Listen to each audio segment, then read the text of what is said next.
umpisa na ho natin itong kay Ma'am Mariel Padilla. Game. We are in Grabe the naman yan, grocery oh. now. Oh, nag-grocery pa talaga Dahil itong para si Ma'am. Sa handa, sa birthday ni PRRD. Sana walang copyright here, itong we're going to make music pancakes. nitong si Ma'am. Bili tayo ng pasta. Grabe, pansit talaga, oh. Paborito ho natin yan, eh. Oh. Yan no, lagi natin sinasabi, kailanman, itong si Marcos Jr., hindi niya ho mararanasan. Yan ang pagmamahal na ipinakita ng ating mga kababayan dito kay dating Pangulong Rodrigo Duterte. Never! Hindi mo mararanasan yan, Brad. Hanggang tingin ka na lang, ika nga. Tatlo na po.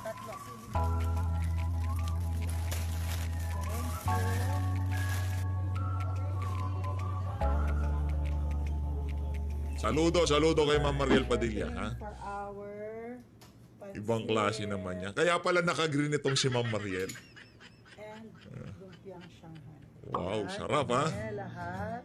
Wow. Kaya naman, Ayan, oh. bumili na lang kami, pero mas espesyal Pwede na- kasi first pagka, ano, naglaan important talaga ng talaga. oras, hirap Oh. at pagod para sa birthday. Grabe naman yan. Ang daming nabigyan, oh. Happy birthday, Tatay Tigo!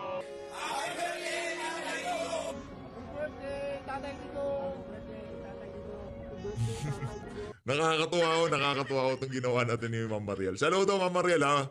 Saludo ho tayo dito kay Ma'am Mariel. Hindi lang maganda, talagang mas ginalingan pa niya. Happy birthday, Tatay Tigo! Ayos. Ang galing. Nakakatuwa naman. Happy birthday! Ay, naku, ito si Idol to, eh. Si Idol to, eh. Si Senator Robin Padilla to, eh. Tatay Tigo!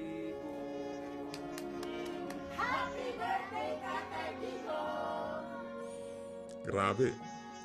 Mapanggang sa ngayong oras na to, talagang kanya-kanyang galaw ang ating mga Ito pa, akala nyo, yung si Ma'am Mariel lang, hindi ho. Marami ho yung mga yan. Hindi pa nga una, sobrang dami ho, hindi na ho natin malaman kung sino yung ilalagay natin sa video natin. Pero sa mga susunod na video, talagang ipapalabas ho natin yan. Isang linggong pag-ibig, ika nga. Isang linggong birthday greetings. Kung gaano katagal yung Zero Remittance Week ng ating mga kababayang OFW. Ganong katagal ang pagbati ng ating mga kababayan dito sa video na to. O, itong si Sir. O, panatan mo, Sir. Tatay Digo, we miss you. We will return your justice once and for all. Thank you for protecting us always, Lord. Pambihira. Happy Tatay Digo. Diba? Nakakatatso yung mga bata na talaga ng mga todo effort, pati yung yung talagang sinalansan ho nila, yung para kay Tatay Digong. Ito ho mga kababayan, lipat naman ho tayo. Dito na ho tayo kay Congressman Rodante Marcoleta. Pagkatapos ho ng talumpati niya nito, rangkada na ho tayo sa mga birthday greetings. Itong si VP Sara, Senator Christopher Bongo, Senator Bato de la Rosa, Pastor Apollo Kibuloy, at lahat ng mga nagmamahal dito kay dating Pangulong Rodrigo Duterte. Mga senatorial candidate ho niya. Ito, pakinggan ho natin itong si Kong Dante. Meron tayong gustong ipapagawa na birthday sa araw na ito. Ngunit, hindi natin masasabi na happy birthday sapagkat alam ko ang marami sa inyo kung hindi man lahat, labis ang kalungkutan na dinadala sa inyong puso kung hindi man galit. Sapagkat ang ginawa nila kay Tatay Digong ay hindi nakasali sa lahat ng prosesong legal. Hindi po natin kinikilala ang isang korte sa Netherlands. Walang jurisdiction ang korte na yan. Alam po nila yan. Alam din po ng mga nagkanulong Pilipino na nandito sa ating bansa. Tayo, dito sa mama na to, since 2019, 2018, bilib ho tayo dito, sa totoo lang. Bilib ho tayo dito kay Congressman Rodante Marcoleta. Kahit na alam niya na maraming magagalit, kagaya nung sa ABS-CBN, dahil alam niya na nasa tama, talagang tatayuan niya. Kagaya nitong nakikita ho natin na pagtayo ngayon itong si Congressman Rodante Marcoleta dito kay dating Pangulong Rodrigo Duterte. talagang bumibilib po tayo dito sa mama na to. Kaya naman, para sa mga kababayan natin, vote straight. Duterte, ika nga. Kung meron nung kayong pinaplanong idagdag dyan, nandyan itong si Senator Greg Honasan. Pero yung priority natin dito, kung sino lamang yung mga kamay na itinaas, nitong si dating Pangulong Rodrigo Duterte. Hindi ko po alam kung bakit kailangan mangyari sa ating bansa ito. Kailangan pa naman natin ang kapayapaan sapagkat napakarami po ng mga problema hinaharap ng ating bansa. Hindi po ba napakataas ng presyo ng bilihin ngayon? Napakataas po ang presyo ng pagkain. Mura po ba ang kuryente? Mura po ba ang gamot? Mura po ba ang pampahospital? Maginhawa po ba ang buhay? Ang ating po bang mga kalsada ngayon, sa gabi, ay madaling daanan at hindi na tayo natatakot? Hindi ba bumalik na naman yung mga puser? Sapagkat wala na. Galit din ho yan sa droga, yung si Congressman Rodante Marcoleta, pagdating ho sa usaping illegal na droga, lalo na siya sa shab-shab, galit ho yan. Lahat naman ho ng mga senatorial candidate natin, galit yan. Kakahalin tulad ho sila ng advokasya nitong si dating Pangulong Rodrigo Duterte. Kaya suportahan ho natin. Suportahan ho natin. Si Tatay Digong, ngayon po dapat sana sineselebrate natin ang kanyang ikawalumput kaarawan. Ngunit, nandun po siya sa Netherlands. Mag-isa, nalulungkot at meron tayong pangamba sa kanyang kalusugan. Ngunit alam ko, si PRRD ay isang matapang na leader. PRRD is the image of courage and sacrifice. PRRD is the embodiment of a leader who will restore the prestige, who will restore the majesty and the rectitude of our daughter. PRRD is the leader who gave his all but asked for nothing. Ganun po talaga ang leader na nagmamansakit. Binigay niya ho lahat ng walang kapalit. Iyon ho talaga si dating Pangulong Rodrigo Duterte. Alam mo, pagka naririnig natin yung sinasabi niya, naging presidente ako, ni isang poste sa bahay ko, wala akong ipinalagay. Yung iba nga ho dyan, di naman presidente eh. Tipong renovate sila ng renovate dyan sa Malacanang, di ba? Yan o, ganyan o yung mga ano, yung tipong, ano pa gagawin, titira kayo dyan? Pambira talaga o. Saludo, kung dante, Ang saludo. huwag na hukuman na kung tawagin ang ICC. Ito po ay walang jurisdiction sa ating bansa. Ipaglalaban po natin yan kahit nakakatasan ng daigdig. Hindi po nila tayo pwedeng lukuhin. Ang Pilipino po ay merong kasarinlan. Ang Pilipino po ay merong soberenya. Hindi makatarungan ang ginawa nila kay Tatay Digong. Tingnan po ninyo yung presidente ng Russia, ni Vladimir Putin. Nauna pa po yung warrant of arrest na inisyo ng ICC. Pinadaan din sa Interpol. Pero hindi hinuhuli si Vladimir Putin. Napakaraming napatay sa Ukraine sapagkat gumagamit ng missile. Kahit sino, kahit sanggol, kahit bata, matanda, babae, kahit sino, kahit ospital, kahit eskwela, kahit pasabugin, ginagamit nilang pantigma. Ito yung tinatawag na crime against humanity. Ganon din ang nangyari sa presidente ng Israel, Benjamin Netanyahu. Meron din na unang warrant of arrest na inisyo ang ICC. Pinadaan din sa Interpol. Bakit hindi nauhuli? Hindi na kaya. Sapagkat walang isa man sa kanilang mamamayan maging Russian o maging Israeli na nagipagsapwatan sa ICC. Pilipino lang ang nagipagsapwatan. Kahit wala yung warrant of arrest na una pa na inaresto ang Pangulong Digong. Nung isang araw po, nag-usap kami ng isang online signature. Nakasalig sa santunin ng ICC.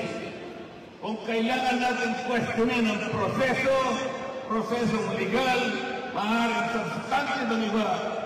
Kung meron na po kayo sapagkat online yun at ipadadala natin sa ICC. Kung ako po lamang ay accredited na abogado ng ICC, kahit konti lamang po ang nalalaman ko tungkol sa batas. Kaming dalawa, ni Senator Rodolfo Jimmy Bondo, kami pong dalawa ay magpapulot na pupunta sa ICC. Parehong abogado ho kasi ang dalawa na yan. Hindi lang ho sila kasi kailangan muna merong accreditation ng ICC. Ang daming kaartihan eh. Padala na natin si Kong Dante doon. Diba? Si Kong Dante na maging abogado ni Tatay Digong. Mas malupit ho ito eh.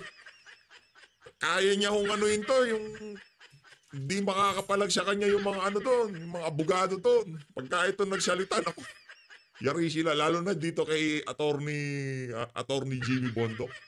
Pero ang dami pa ho kasing ano eh, dapat kinikilala kayong abogado ng ICC, dapat meron kayong ganito, meron kayong ganito. Abogado, yan abogado yan. Yan dapat, sang ayon ho ba kayo, dapat itong si Kong Dante ang ipadala natin doon. Silang tatlo, Attorney Vic, Attorney Jimmy, at Attorney Marcoleta. Big three, no? Ibang klase. Siguro pagka sila dumating doon, mayayanig ang ICC. Ito na yung mga abogado ni Tatay Digong. Mga Pilipino lang. Hindi.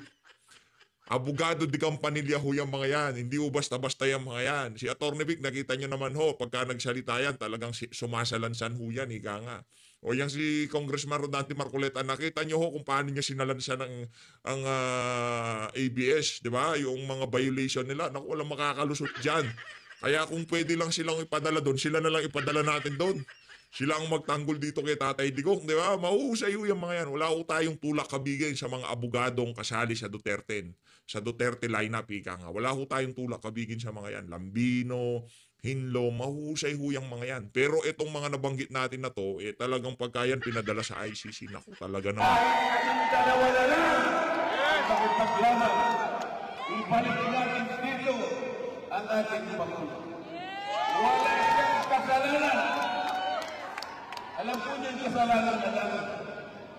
Minahal niya ng labis ang ating bansa. Yun! Oh, solid talaga tong si Kong Dante. Galing. Yung mga puser, yung mga tractor, sisirain nila ang ating lipunan. Ayaw na yun. Ayaw niyang sirain ang kinabukasan ng ating mamamayan. Kaya nilabanan natin. Maaaring meron namatay sapagkat hindi naman sila susuko ng basta-basta. Lalaban na nila. Mga kriminal yan mga yan. Pero bakit? Bakit po walang proseso ang naganap na paghuli sa yung team ng mga senador sa kabila, kagaling po ninyo. Bakit hindi sila kumikibo? Parang wala silang nakita. Parang wala silang narinig. Parang walang nangyari sa kabila. Boom! Ano kayo ngayon? Para sa mga kandidato sa kabilang parlor, ano kayo ngayon? Sa pulo sila dun sa banat na yun ni Congressman Rodante Marcoleta para kayong walang narinig. Nagtatanga-tangahan, nagbibingi-bingi yan tong mga walang yang to di ba? O guys, yung sinasabi nila, ayun, nandun si former President Duterte, ngayon gagawin na lang natin kung paano mapipigilan yung mga ganyan. Ano, ganun-ganun na lang. Anak ng tokwa. Ganon din hulita niya nitong si Aimee. Kasi ang in aid of legislation daw niya, para hindi mapanagot, para mapigilan yung mga kahaling tulad na insidente sa mga susunod na panahon. Huwag ka na mag-imbestiga. Anak ng tokwa. No? So, Hindi na mangyayari yan. Pagkaupo ni VP Sara, ibaligtad na ang ibaligtad na ang ibaligtad na ang banig, ibaligtad na ang kama, ika nga. Tapusin na natin to. Pagkaupo ni VP Sara, VP, gawin mo yung mga dapat mong gawin. Alam mo ang tinutukoy ng sambayan ng Pilipino dahil pagka nawala ka na sa pesto, nagkaroon tayo ng isang panibagong presidenteng bangag, wala na naman. Ibaliktad na ho natin, isara na natin yung mga dapat isara. Tapusin na natin yung mga dapat tapusin. Gurgurin na yung mga dapat gurgurin. Di ba? Yung sistema, gurgurin na yung sistema, hindi ho tapay naman. Gurgurin na yung mga dapat gurgurin, baliktarin na yung mga dapat baliktarin, tanggalin na, isara na yung mga dapat isara. VP Sara, alam nyo na ho yan, yung mga di ba? Nasa likod nyo ang sambayan ng Pilipino. Nakita nyo yung pagmamahal na ipinakita na sambayan ng Pilipino dito kay dating Pangulong Rodrigo Duterte. Naniniwala kami na pagka ikaw nakaupo, ginawa mo yung bagay na hindi ginawa ni Tatay Digong, nasa likod mo ang sambayan ng Pilipino. Alam ho yan ng mga babad na babad sa politika. Alam ho ng mga kababayan nating OFW ang panawagan nung panahon ni Tatay Digong. Hindi niya ginawa dahil tinatansya niya. Ika nga, ayokong maging presidente, bababa sa kasaysayan bilang nagdeklara ng ganito, gumawa ng ganyan. Ayaw niya. Kumbaga patatakbuhin ko itong pamahalaan base kung paano yan i-design. Susubukan natin gawin to, susubukan natin gawin yan. Pero wala ho siyang binago. Pero dito kay VP Sara, baguhin nyo yung dapat yung baguhin. Kawawa ang susunod na henerasyon pagka hindi nyo ginawa yung dapat yung gawin. Pagka upo pa lang, isara, dapat isara. Gurgurin, mga dapat gurgurin. Na sistema. Baka na naman yan. Mahirap na, di ba? Siyempre, mga mahilig Coca-Cola dyan. Di ba? Yung sistemang bulok kailangan tapusin.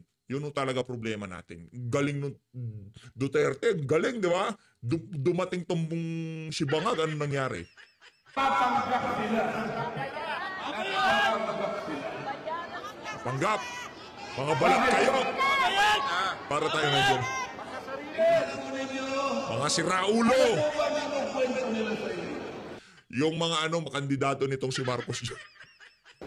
Lalakad lahat ang bayan ng Pilipino ngayon, hihingi na naman ang boto. Uupo na naman sila ng 6 na taon. Ang sabi po nila, napakaganda na po ng record nila. Anong record? Alyansa. Nakipag-alyansa sa ICC. Ano to? Tama ka naman si Kong Dante. Alyansa. Sa sobrang kabangagan, pati sa mga banyaga, nakikipag-alyansa. Ano ang sabi niyang kababayan? Ating Pangulo. Ano pong gagawin natin? Ano pong gagawin natin? Vote straight. Meron silang Duterte. naman sa pagkaka-impeach ng Vice President.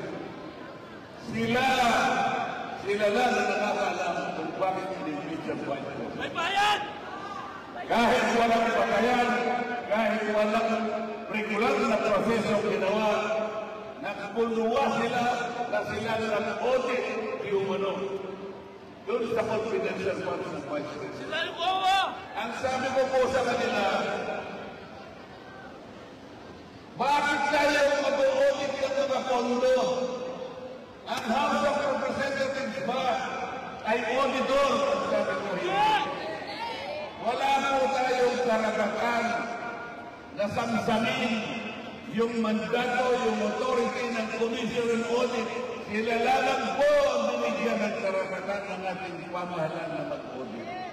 Biglang na lamang pong nag-audit ang House of Representatives. Akala mo marunong mag-audit. Bigla silang naging fiskal. Bigla silang naging hukom. Parang wala na pong batas sa ating bansa. Kapag sinasabi ko po sa kanila ito, hindi naman nila kayang mga tuwiran. Hindi naman nila kayang makipag-debate. Ang gagawin na lang ang guguluhan. Nakita ka ba ulit ang pihopya na ginakaya ko? Aagawin nila rin. Inagaw nila ako sa lahat-lahating committee. Saludo ko Dante ha. Lagi natin pinapakinggan ang speech ng ating mga kandidato. Pero dito sa nangyari na to kay dating Pangulong Rodrigo Duterte, wala nang, kumbaga, yung kampanya namin, bahala na yan. Wala kami pakialam dyan. Ang importante dito, maiuwi si Duterte sa Pilipinas. Ramdam ho natin yung nila, isasantabi nila ang politika para sa pagpapakatao, pagpapaka-Pilipino. Nakuha niyo yun, mga kababayan. Kaya ho nilang isantabi, okay, wag nyo na kaming okay lang yan, walang sakana yung politika. Ang importante dito yung pagiging Pilipino natin. Yung hindi natin binenta ang ating kasarinlan dito sa mga walang yung banyaga na to. Yung tipong yung 8 years old na Pilipino, makauwi dito sa kanyang bayang sinilangan. Yun lang ang importante sa kanila. Ramdam mo sa mga speech nila, talagang yung kargadong-kargado ng emosyon No, lalo na yung si Atty. Vic, Kong Dante, yung sino pa ba yung mga Senator Bato de la Rosa, naku, ang lalalim na mga hugot ng mga yan. Pagka naririnig natin sila magtalumpati, maikli, mahaba, yung intensity, yung emosyon na ibinubuhos nila sa kanilang mga talumpati, talagang ibang klase yung mga kababayan. Tuloy. Na binibigay ko sa mga kababayan natin mahirap para magpagamot, para mag-hospital. Bakit ba naman yun natanggalin nyo sa kanila? Naku, sakit, Hindi no? naman ako ang pinaparusahan nila. At pinaparusahan nila yung mga kababayan natin kailangan magpagamot. Kahit tinanggal nila yung mga nalalang walang problema natin. Pero huwag mo sanang tatanggalin yung pampagamot ng ating mga kababayan. Kung kaya ko lang nakasan ang boses ko sa gabi nito, para marating ng isang taong taga-Tacloban, Dami tao. ang ginawa niyang panlilid lang sa ating kamunan. Huwag po kayong magalala. Huwag po kayong magalala. This is only a temporary setback. I always believe that there is time for reckoning and for truth to prevail. Saludo, Kong Dante, saludo. Our patriotism and our sense of nationhood. Let us bring back our belief and faith in government. Let us bring back our values as a people. The values that define us. The values that speak as to who we are as a people. Ang problema ko kasi, bentang-benta sa administrasyon, yung naratibo na meron tayong commitment sa Interpol, kaya lang natin nakipagtulungan. Bebenta yan kasi presidente ka pa. Diba? Ginagago mo sarili mo eh. Kaya mong sabihin niya kasi presidente ka. Makinarya, impluensya, mainstream media at lahat ng trolls, mga congressman, diba? Hawak mo sa lalamunan niya mga yan, diba? Pero once na hindi ka na naging presidente, ordinaryong Pilipino ka na, hindi mo na pwedeng sabihin yun na ginawa lang naman namin ang obligasyon natin sa Interpol. Loko-loko. Bababa ka sa kasaysayan bilang presidente na binenta mo ang kapwa mo Pilipino sa mga banyaga para mawalan ka lang ng kalaban sa politika. Real talk. Yun ka, Marcos Jr. Yun ang tandaan mo. Bababa ka sa kasaysayan bilang presidente na nagbenta, nagkaluno ng kasarili niyang kalahi niya sa mga banyaga. Di ba? Hindi man sa mga Pilipino, sa mga banyaga. Hindi man ibinenta sa mga congressman, kumbaga ipinatrabaho sa kung saan ano pa man. Hindi Yung pinakamasakit na pwede mong gawin sa iyong kalahi, ginawa nitong si Marcos Jr. Kaya hindi ho natin tayo nag-unfold ang kasaysayan sa ating mga mata. Kaya walang dito, wala tayong i-revise, wala tayong kung ano pa man ang gagawin sa kasaysayan. Nakikita pati mga bata, nakikita nila kung anong ginawa ng bangag na presidente na to sa ating pinakamamahal na presidente Rodrigo Duterte. Kaya wag niyo sabihin, wag niyo kaming paandaran na obligasyon sa Interpol. Hindi ngayong presidente, walang problema. DOJ secretary, sinususugan ka. Pagka lahat natapos na, pagka ang usok bumaba na, ang emosyon nawala na lahat yan, hindi mababago ang katotohanan na ikaw, Marcos Jr., ikaw ang kaisa-isang presidente na nagbenta sa isang Pilipino sa mga banyagang korte. Di ba? Hindi yun mababago. Forever na yun. Nakatatak na yun sa kasaysayan. Kahit na mapauwi pa si Tatay Digong sa Pilipinas. At yung ginawa mo na yun, parang sintensya yun sa pamilya nyo na hindi na kayo pwede maging presidente ng Pilipinas. Ang pamilya nyo hindi na pwedeng humawak ng anumang pwesto sa pamahalaan. Tama, mali. Yun ho ang ginawa nitong si Marcos Jr. Kumbaga yung huling pako sa tawag dito, sa kabaong para hindi na ho sila maging presidente o hindi na makahawak ng anumang pwesto sa politika. Sa Ilocos doon, magsiksikan kayo. Mag-away-away kayong magpapamilya doon sa Ilocos. Mag-agawang kayo sa mga pwesto doon. Pero pag nasyonal, yan nga ang kapatid mo, di ba? Kahit Senador Marcos Jr., hindi ka na mananalo. Yan ang sisiguraduhin ng sambayan ng Pilipino. Let us bring back the greatest president we have ever had. The greatest president. Palakpakan mo natin itong si Kong Dante. Emosyon talaga eh. Ang bigat eh. Pagka ganitong mga naririnig natin, talagang nabubuhayan tayo na... Iniisip po kasi nitong mga merong saltik dyan sa Malacanang. O sige, patagalin natin yan, bababa emosyon. Hindi ho. Itong sugat na to, ito yung sugat na hindi maghihilom. Tandaan nyo, kahit na makauwi na ng Pilipinas si Tatay Digong, markado na kayo. Hindi ito mawawala, hindi ito mabubura.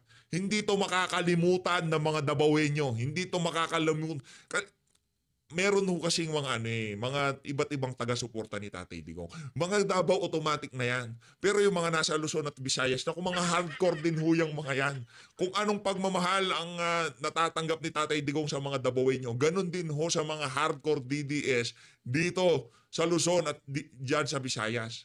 Kaya hinay-hinay lang ho para doon sa mga ngayong mga panahon na to, yung mga aning-aning dyan sa Malacanang. Naku, bilang ng maliligayang taon nyo sa politika. Hindi araw na yung buhay, hindi. Walang mangyayaring masama. Patapusin natin ang termino ni Bangag.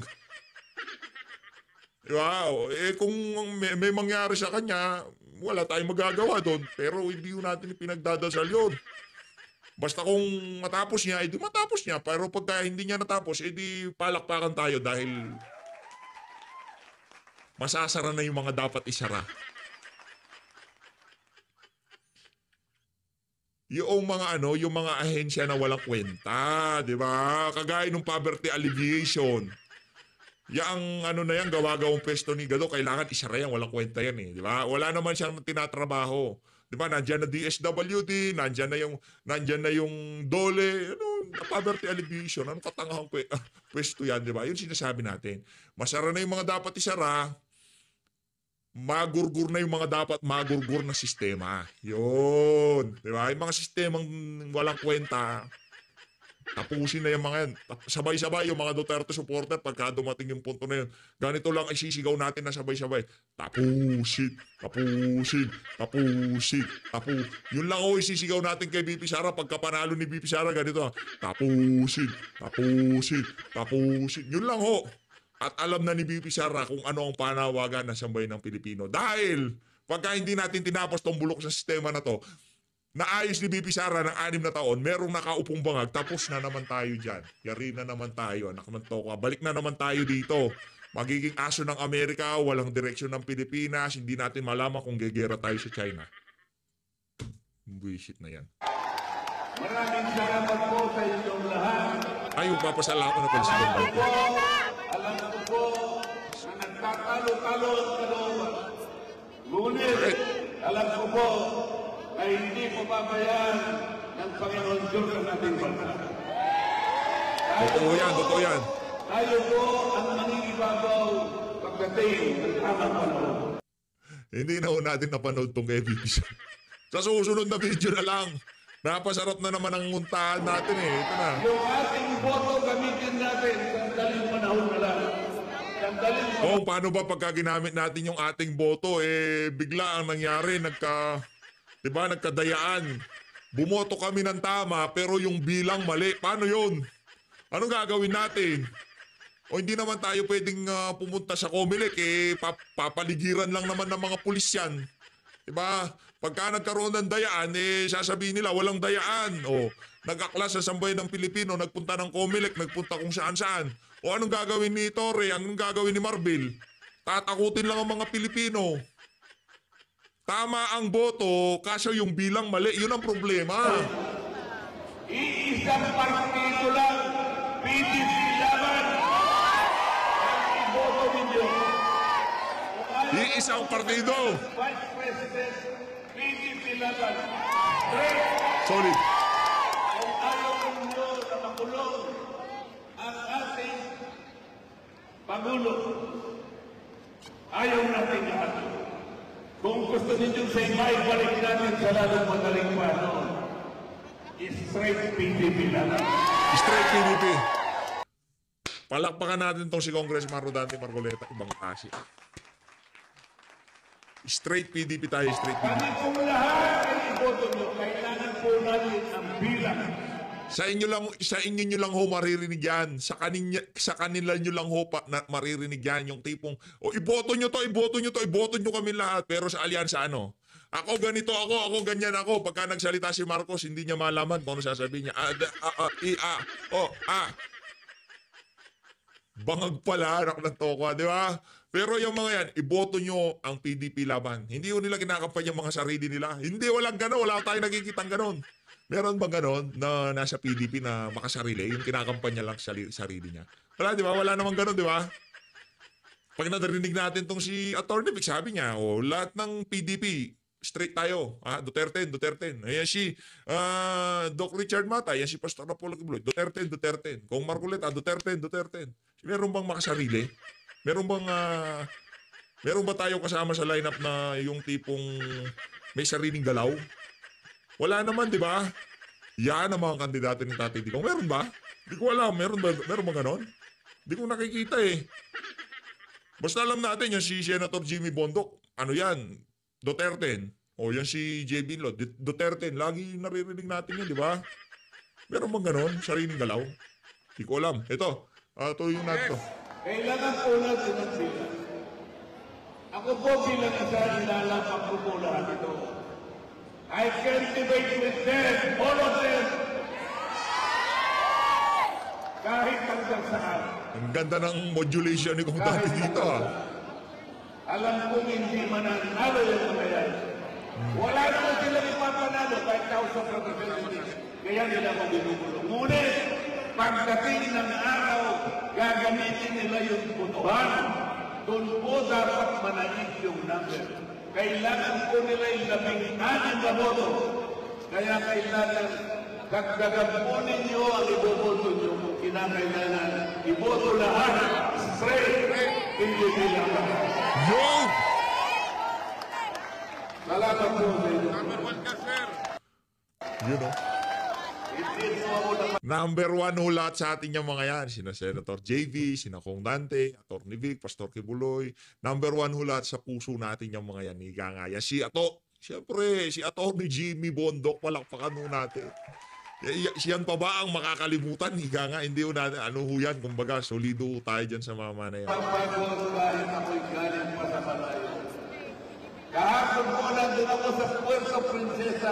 Ganito rin po ang sinasabi ng ating mga kababayan. Galit pagsisikip ng singkil. Pagsisigit Kanina natin. umaga nandun po ako sa singkil. Ganon din po ang kanilang kababayan. Tumagete kanilang galit ko. Ganito rin po. Alam ko po, alam ng Pangulong Duterte ang nagyayari sa atin. Kaya kahit ako siya'y matanda na, kahit alam niya na meron siyang karamdaman, hanggang sa ngayon pinipilit niya na ilaman ito sapagkat wala nang inisip ang Pangulong Duterte kung hindi ang kapakanan ng kanyang bansa at ang kanyang bayan. Huwag natin siyang iiwan. Huwag natin siyang pababayaan sapagkat siya po sa kalagayan na ngayon. Inilalaban na tayong lahat. At kami po sa inyo lahat. Salamat po sa inyo. Saludo, Kong Dante. Mabuhay ka, ha? Mabuhay ang itong si Congress